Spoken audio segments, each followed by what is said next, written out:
sini saya akan menjelaskan tentang materi komunikasi dan jaringan komputer, yang dimana komunikasi memiliki arti. Komunikasi ini adalah proses pengiriman dan penerimaan data atau informasi dari satu pihak ke pihak lain dan menggunakan media tertentu.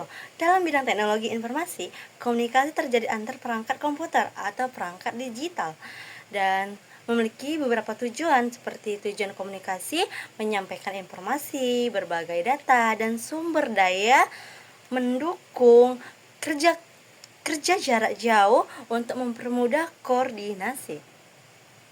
Dan memiliki contohnya seperti contoh komunikasi digital melalui email, pesan instan, video, compression, transfer file.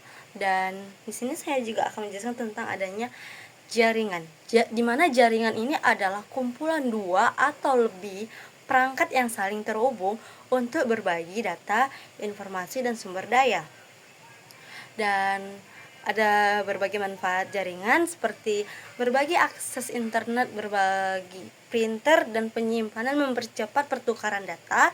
Dan di sini juga ada jenis-jenis jaringannya loh. Yang pertama itu LAN atau yang disebut dengan Local Area Network, yang dimana area kecil seperti rumah atau sekolah. Dan ada juga jaringan MAN yang dimana Metropolitan Area Network, area satu kota. Dan WAN atau Wide Area Network, area luas. Contoh perangkat lunak komunikasi seperti email atau Gmail atau Outlook, dan aplikasi chatting seperti WhatsApp, Telegram, video kompresi seperti Zoom, Google Meet, dan browser web seperti Chrome dan Firefox. Dan di sini saya akan menjelaskan tentang standar dan protokol komunikasi jaringan, yang dimana protokol ini adalah aturan atau standar yang mengatur cara perangkat berkomunikasi dalam jaringan agar data dapat dikirim dan diterima dengan benar. Dan fungsi protokol ini mengatur format data, mengatur alur dan pengiriman, menjamin keutuhan dan keamanan data.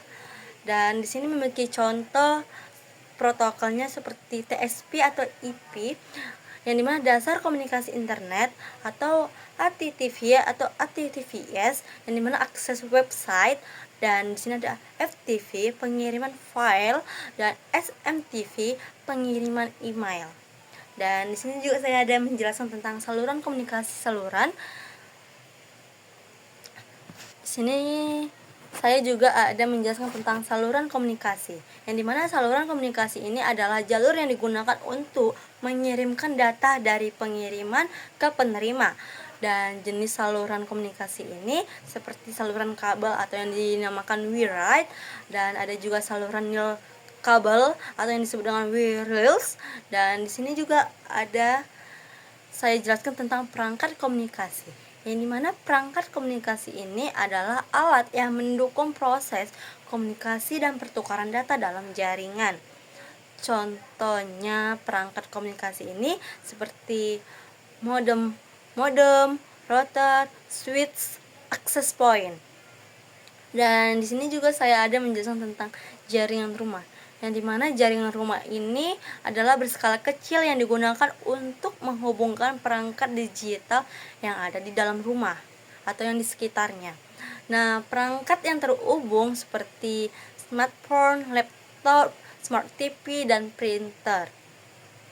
Apa sih ciri-ciri jaringan rumah itu? Nah, ciri-ciri jaringan rumah ini menggunakan seperti akses WiFi, mudah diatur, jangkauannya juga terbatas. Dan di sini juga saya ada menjelaskan tentang media transmisi, yang dimana media transmisi adalah sarang yang digunakan untuk mengirimkan data dari suatu perangkat ke perangkat lain. Dan jenis media transmisi ini yang dimana media transmisi fisik dan media transmisi nirkabel. Dan di sini juga saya akan menjelaskan tentang media transmisi fisik, yang dimana media transmisi fisik ini adalah media yang menggunakan kabel sebagai penghantar data. Dan di sini ada juga tentang jenis media transmisi fisik seperti kabel twisted wire atau yang disebut dengan UTV atau STP. Dan di sini ada kabel koaksial, yang dimana ada juga kabel serat atau dinamakan optik. Nah, kelebihan media transmisi fisik ini ada juga loh, seperti koneksi stabil, kecepatannya tinggi, dan gangguan sinyal yang sangat kecil. Nah, terima kasih semuanya. Di sini saya mohon maaf jika ada kesalahan kata. Sampai jumpa.